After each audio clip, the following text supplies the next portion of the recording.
নমস্কার বন্ধুরা, আর আর জি কুকিং চ্যানেলে আপনাদের সবাইকে স্বাগত। আজ নিয়ে হাজির হলাম তরমুজের খোসা দিয়ে একটা দুর্দান্ত স্বাদের রেসিপি নিয়ে, যেটা খেলে গরমে শরীরটাও ঠান্ডা থাকে। তো চলুন শুরু করা যাক। আমি এখানে একটা বড় সাইজের তরমুজের খোসা সম্পূর্ণটা নিয়ে নিয়েছি। এবার এগুলোকে আমি কেটে নেব। আমি বটি দিয়ে কাটছি, আপনারা চাইলে ছুরি দিয়েও কেটে নিতে পারেন। সবুজ যে অংশটা মোটা মোটা করে আমি ফেলে দেবো। যেমন পেঁপের খোসার সবুজ অংশটা সম্পূর্ণ আমরা ফেলে দিই, ঠিক ওইভাবেই সবুজ অংশটা ফেলে দেব। এবার মাঝখান দিয়ে কেটে নিয়ে ভেতরে যে লাল অংশটুকু আছে সে লাল অংশটুকু আমি ফেলে দিচ্ছি। এবার ছোট ছোট টুকরো করে কেটে নেব, যেভাবে আমরা পেঁপে কাটি সেইভাবে কেটে নেব।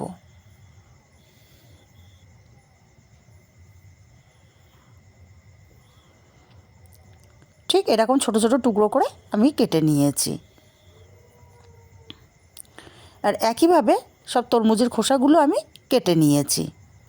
আর এইখানে একটা বড় সাইজের আলু ছোট ছোট টুকরো করে কেটে নিয়েছি তরমুজের খোসার মাপে। উনুনে কড়াইতে আমি জল বসিয়ে দিয়েছি, তরমুজের খোসাগুলো দিয়ে দিলাম। এটা একটু সেদ্ধ করে নেব। একটু নেড়ে চেড়ে দিয়ে আমি এটা সেদ্ধ করে নেব।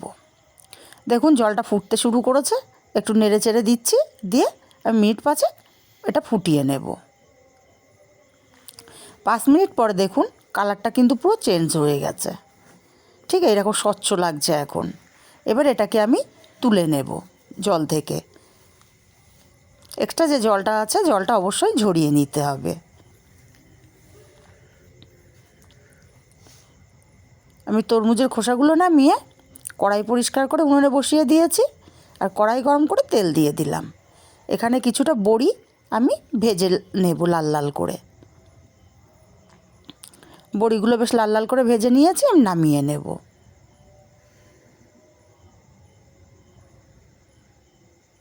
এবার এই তেলের মধ্যে আমি 1/2 চামচ পরিমাণে কালো জিরে ফোড়ন দিলাম, আর 2টো তেজপাতা দিয়ে দিলাম। আর আগে থেকে কেটে ধুয়ে রাখা আলুগুলো দিয়ে দিলাম। আলুগুলোকে মিনিট 2-3 ভেজে নেব।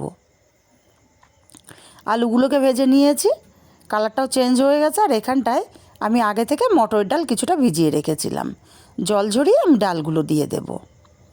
ডালগুলোকেও আমি আলুর সাথে ভেজে নেব, তাহলে যে ডাল ভাজার একটা সুগন্ধ সেটা সম্পূর্ণ তরকারির মধ্যে ছড়িয়ে যাবে, আর খেতেও খুবই ভালো লাগবে। আমি মিনিট 2-3 আলুর সাথে ডালগুলো ভেজে নিয়েছি। এবার তরমুজের খোসাগুলো দিয়ে দিলাম। এবার বেশ কিছুক্ষণ আমি সময় নিয়ে এটা কষিয়ে নেব। আমি মিনিট 3-4 ধরে কষিয়ে নিয়েছি। এবার এখানে দিয়ে দিচ্ছি 1 চামচ পরিমাণে আদা আর কাঁচা লঙ্কা বাটা, আমি একসাথে বেটে রেখেছিলাম। পরিমাণ মতো হলুদ, স্বাদ মতো লবণ দিলাম। আরও কিছুক্ষণ আমি এটা কষিয়ে নেব মশলার সাথে।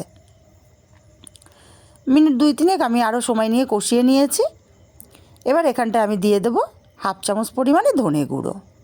ধনে গুঁড়োটা দিয়েও আমি মিনিট খানিক ধরে কষিয়ে নেব। মিনিট খানিক আমি কষিয়ে নিয়েছি। এবার এখানটায় আমি পরিমাণ মতো জল দিয়ে দেব। এখানে খুব বেশি জলের দরকার পড়ে না, তবে আমি উনুনে রান্না করছি, একটু জলটা বেশিই দিলাম।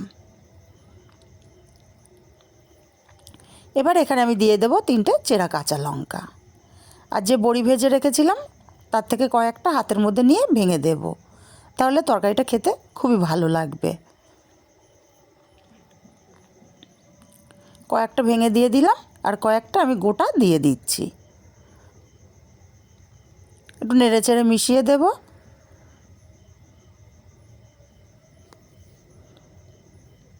আর এখানটা দিয়ে দেবো 1 চামচ পরিমাণে চিনি।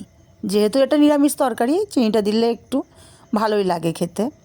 নেড়ে চেড়ে মিশিয়ে দিয়ে আমি ঢাকা দিয়ে রান্না করব 10 মিনিটের জন্য। 10 মিনিট পর ঢাকাটা খুলে নিলাম। ভালো করে নেড়ে চেড়ে দেব। আমি এটা আর ঢাকা দেব না। এবার এখানে আমি 1/2 চামচ পরিমাণে ভাজা জিরের গুঁড়ো দিয়ে দিচ্ছি। ভাজা জিরের গুঁড়ো দিলে খেতে খুবই ভালো লাগে। নেড়ে চেড়ে মিশিয়ে আমি ঝোলটা টানিয়ে আরও কিছুক্ষণ রান্না করে নেব, যাতে এক্সট্রা জলটা টেনে যায়। দেখুন আমি আরও 2 মিনিট রান্না করে নিয়েছি। ঠিক আমি এই পর্যায়ে নামিয়ে নেব। আর তৈরি হয়ে গেল আমার দারুণ স্বাদের তরমুজের খোসার তরকারি। আমরা তো খোসাগুলো ফেলে দিই, ফেলে না দিয়ে একবার হলেও অন্তত এইভাবে রান্না করে দেখুন, অবশ্যই আপনাদেরও খুবই ভালো লাগবে।